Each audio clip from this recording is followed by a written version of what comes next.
Hello student and welcome to Rasa International School. Today's art chapter for class 6 Geography chapter 17 Motion of the Earth. Today we have topics to discuss: revolutions of the earth, effect of revolutions, the season from the page number 132 to 133. आज जो हमारा chapter है वो class 6 के लिए है.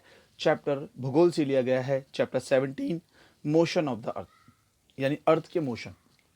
अर्थ कितनी तरीके से घूमती है. Now look at the topic revolutions of the earth. The next important motion of the earth is revolutions around the sun in the course of early journey. The earth orbit in about 965 million kilometer long at its take approximately 365 upon 4 days to complete it at and the average speed of about 29.6 kilometer per second. अब आज जो हमारा chapter है वो हम अर्थ की revolutions के बारे में बात करेंगे. अर्थ किस तरीके से सूर्य के चारों ओर चक्कर लगाती है.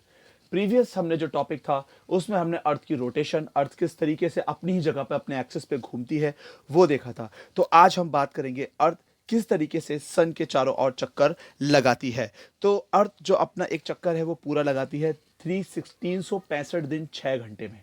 अगर हम अर्थ का अपना एक चक्कर पता करते हैं कि अर्थ पूरा चक्कर कितने दिन में कंप्लीट करती है तो 365 1/4 यानी कि 365 दिन 6 घंटे में अर्थ अपना एक रेवोल्यूशन कंप्लीट करती है. अब ये रेवोल्यूशन किस तरीके से होता है.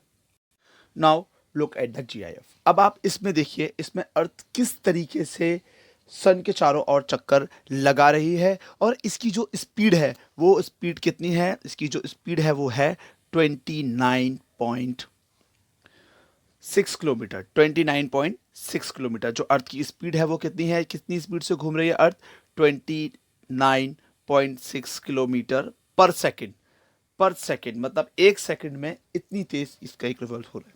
We considered a year consisting of 365 days only and ignore 6 hours for the sake of convenience. अब अर्थ की जो एक कंप्लीट रोटेशन है वो कितने दिन में पूरा करती है वो इस तरीके से 365 1/4 यानी कि 365 डेज और एक दिन का चौथाई हिस्सा. तो हम इतना मान लेते हैं 365 डेज और 6 घंटे में अर्थ अपनी एक रेवोल्यूशन ये पूरी कंप्लीट करती है. लेकिन हम पूरे साल में इसको जोड़ते कितना है. हम पूरे साल में उसको सिर्फ 365 दिन 365 डेज जोड़ते हैं.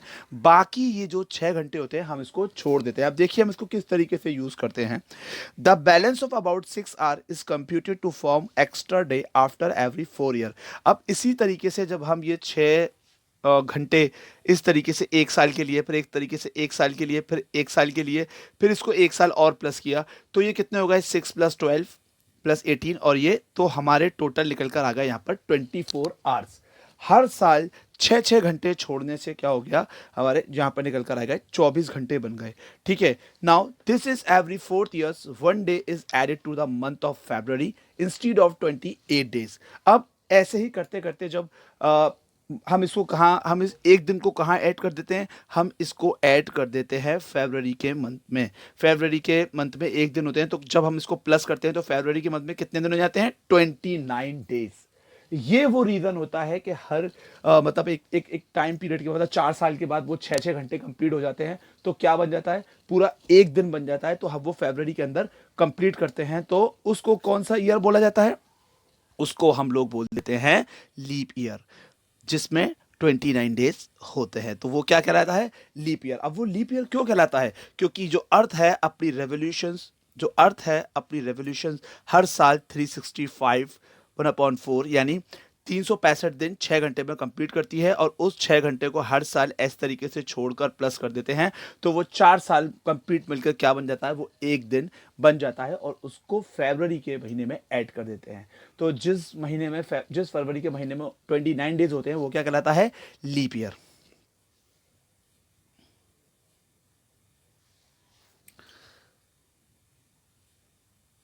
Now it's time to discuss the effect of revolution. भाई रेवोल्यूशंस का इफेक्ट क्या होता है.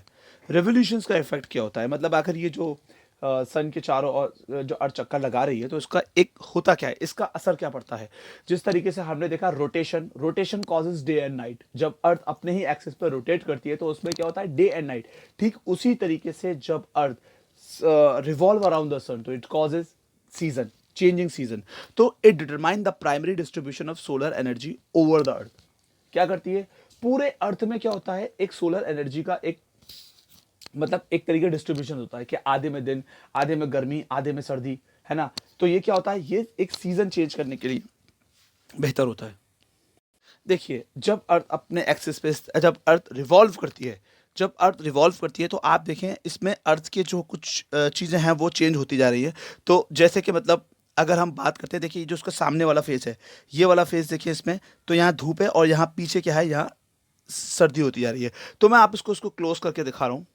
देखिए कुछ इस तरीके से होता है, मतलब जब अर्थ अपने इस पे घूम रही होती है ना, तो आधे हिस्से में अर्थ में क्या होता है, आधे हिस्से में गर्मी हो जाती है और आधे हिस्से में सर्दी हो जाती है। तो इस तरीके से जो रिवॉल्यूशंस है, किस तरीके से घूमती है, वो घूमती तो कुछ इस तरीके से है। लेकिन अगर हम इसको जूम करके देखते हैं, अगर हम इसको जूम करके देखते हैं तो ये देखिए, ये इस तरीके से कुछ इसका इफेक्ट होता है कि आधे पार्ट के अंदर सर्दी और आधे पार्ट के अंदर गर्मी। ये इस तरीके से रेवोल्यूशन कॉजेस क्या होता है, रेवोल्यूशन कॉजेस सीजन और rotation causes day and night.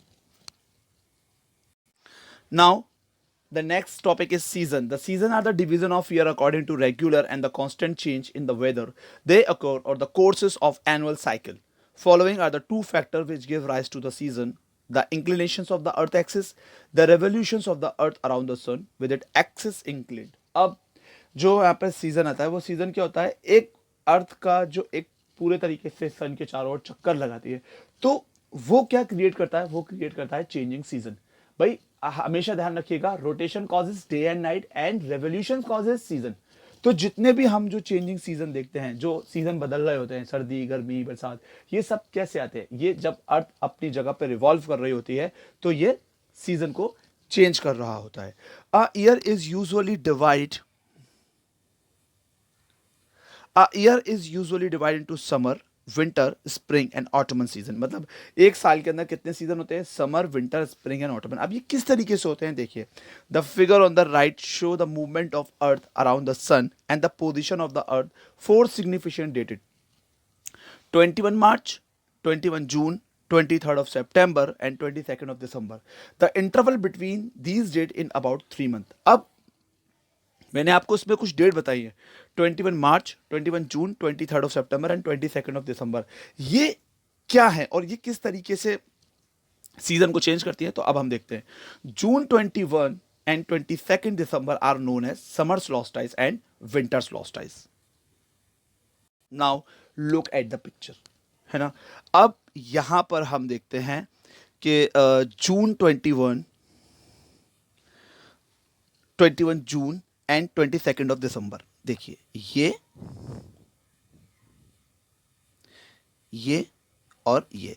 तो अब ये समर सॉल्स्टिस होता क्या है, इसको थोड़ा सा समझने के लिए हमें समझना होगा। देखिए,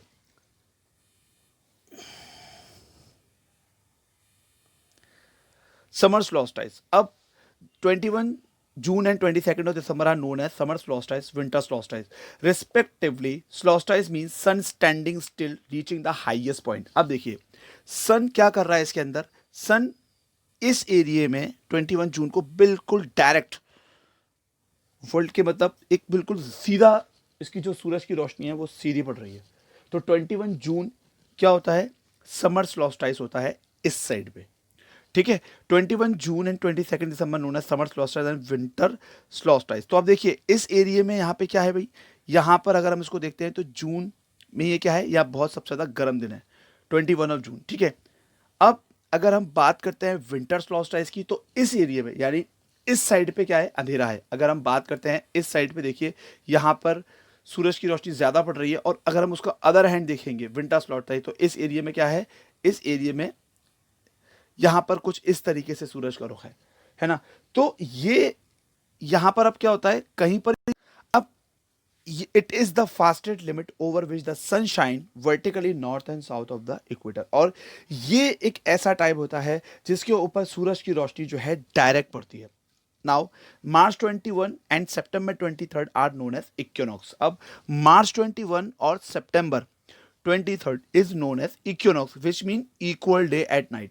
यानी अगर हम बात करते हैं 21 मार्च की और 23 3 सितंबर की। तो ये क्या होता है, ये इक्विनॉक्स कहलाता है, यानी इस दिन क्या होता है, इस दिन दिन और रात बराबर होते हैं। On this day sun appear the vertically overhead the equator and the day and night are all over the world are equal. अब देखिए जिस तरीके से इस पे देखिए आप यहाँ देखें, यहाँ पर सन की रोशनी बिल्कुल डायरेक्ट पड़ रही है ना, पूरी तरीके से डायरेक्ट पड़ रही है। और अगर मैं बात करता हूँ इस हिस्से की सेप्टेम्बर, तो देखिए यहाँ पर भी, यहाँ दोनों साइड पे क्या है, एक सी रोशनी पड़ेगी। और इस दिन 23 मार्च और 21 मार्च एंड 23 सितंबर, ये 2 दिन ऐसे होते हैं जो मतलब उस दिन पूरे मतलब दिन पूरा बराबर होता है, इक्वल डे और इक्वल नाइट, यानी 12 घंटे का दिन और 12 घंटे की रात होती है। तो आज हमने इस चैप्टर में रेवोल्यूशंस ऑफ अर्थ को समझा कि अर्थ किस तरीके से रिवॉल्व होती है और रिवॉल्व होने के बाद यहाँ पर किस तरीके से सीजन के चेंजेस होते हैं, और हमने इसके साथ सीखा विंटर सॉल्स्टिस और समर सॉल्स्टिस। ठीक है,